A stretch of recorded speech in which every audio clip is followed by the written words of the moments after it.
Good morning and welcome to Business English Paris.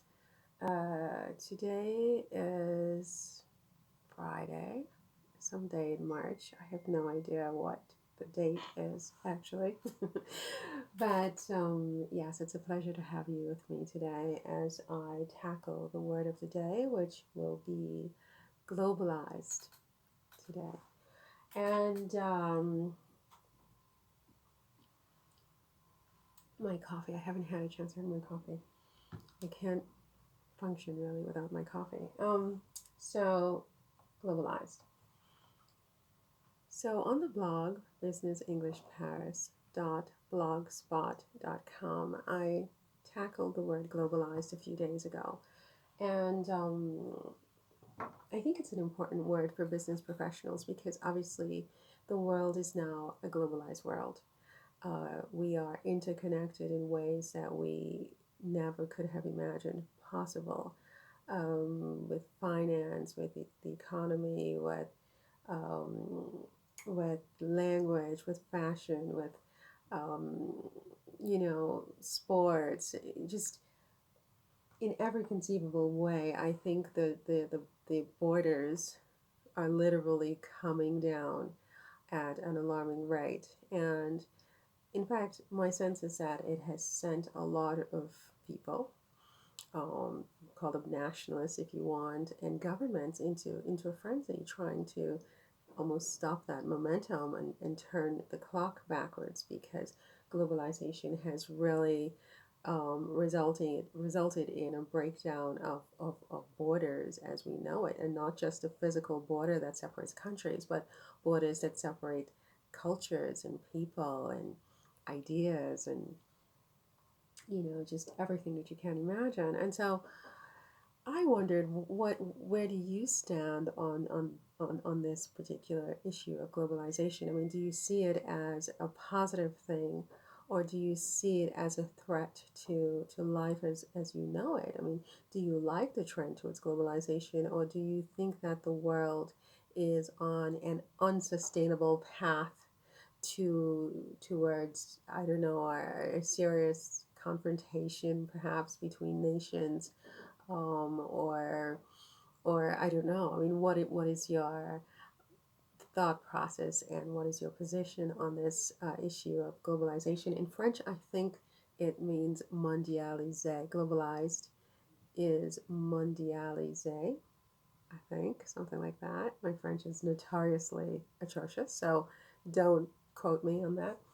And so I wondered what are your thoughts about this trend towards globalization, first of all, and second of all, whether the company that you actually work for at the moment is, whether it operates globally or are you more of a local company? And if it does operate globally, what are the challenges that you face as a non native speaker of English, in a globalized world where English has emerged as a language of communication?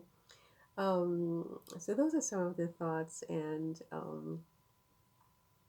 ideas that I wanted to express. And if I have the opportunity to speak with you about, if you become one of my students, one of my tribe members, part of my little community that I'm trying to form, it's certainly one of the topics that I would like to explore, to get your opinion and your ideas. So keep in mind once again that these words of the day will follow what I'm doing on the blog, businessenglishparis.blogspot.com. Hopefully, I will update on a daily basis, but knowing myself, it's not a rule, it's an aspiration. And voila, that's all I have on this one. Just a little bit about Business English Paris, more generally. It's not an entreprise. Business English Paris is a blog. Okay, it's not an entreprise.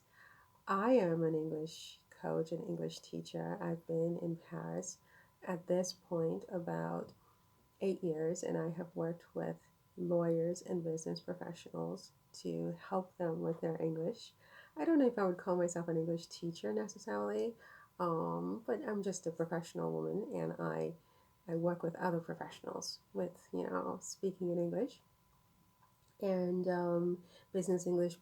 I'm an auto entrepreneur, and my auto entrepreneur is called ELG, English Language Global. Okay, and Business English Paris is one of the sort of more niche targeted blogs under that umbrella of ELG, which is English Language Global.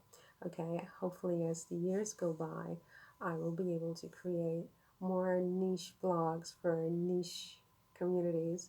We'll see, we'll see, but certainly this one is targeted primarily towards the French professionals, although I do welcome professionals from all over the world, as I think that, you know, they will be able to benefit from this blog as well.